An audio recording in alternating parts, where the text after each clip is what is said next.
Hello friends, welcome to my channel. मुझे आपको कहबी चिंगुड़ी माछ को किपरि ता स्टाइल बा विलेज स्टाइल रोषे करेंगे। चलतु मुझे कहूँ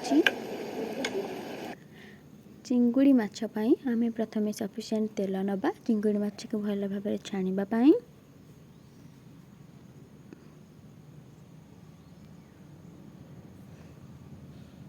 तापरे किछि सोरिष ऐड कर दवा। एबे आमे चिंगुड़ी माछ को पकाइबा एवं ताकू भल भाव भाजी दबा।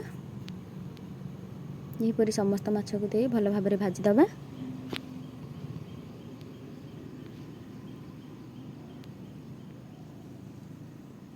देखंतु एबे प्राय चिंगुड़ी भजा हो गलानी। चिंगुड़ी माछ को आड़े सारिबा परे आमे सही पैन रे आउ किछि सोरिष ऐड कर दबा। जेहेतु तेल अछि हमको आउ तेल पकाय पे पड़िबोनी। एबे आमे किछि सोरिष ऐड कर दबा।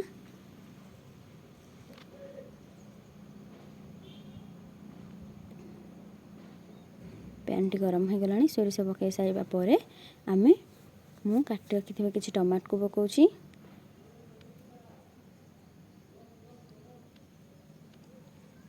मैं ताको भल भाव फ्राए कर दबा।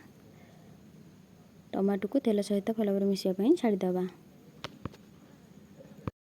टमाटो को भल भाव तेल सहित मिक्स कर दबा एवं ताको भल भाव फ्राए करबा। देखंतु प्राय टमाट मिसी आसलानी।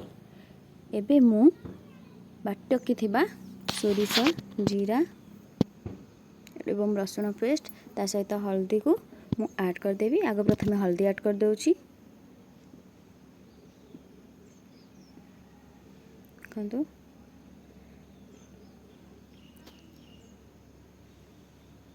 तापरे मु किछि लंका गुंड दे दउची। लंका गुंड दे सारिबा परे बाटी रखिथिबा पेस्ट को देबा। देखंतु मु सोरिष जीरा आ रसुण एवं अदार पेस्ट बने रखिथिली ताकू दे भल भाव 1 ରୁ 2 मिनिट फ्राए करिबा।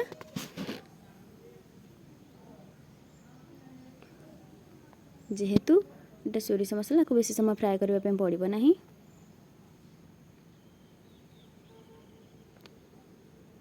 एबे आमे पानी दे दबा।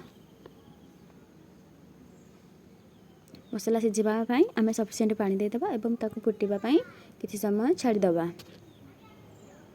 हंतु मसला फुटिलानी। पर फुटिबा पई मसला को किछि समय छाड़ी दबा।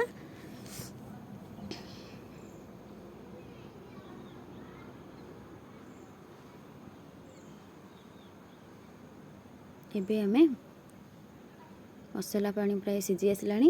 एबे आमे भाजी रखिथिबा चिंगुड़ी को ऐड करिबा एवं चिंगुड़ी पकाई सारिबा परे मध्य किछि समय फुटाइबा। जिते बेले पानी फुटी आसीबे सरीबो हम चिंगुड़ी रंधा प्रस्तुत हो जिवो।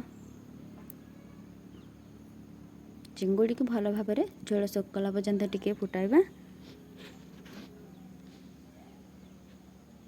एबे प्राय फुटी आसलानी एवं हमर चिंगुड़ी झोल प्राय प्रस्तुत हो आसलानी।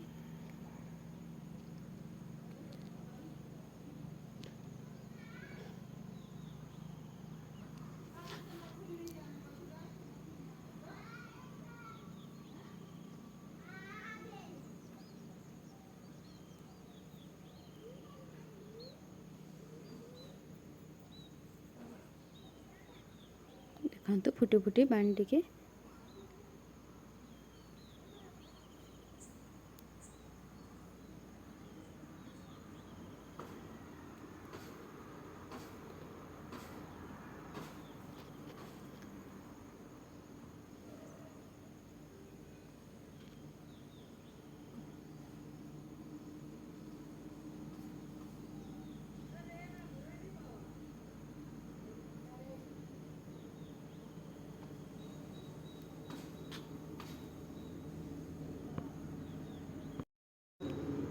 एबे हमर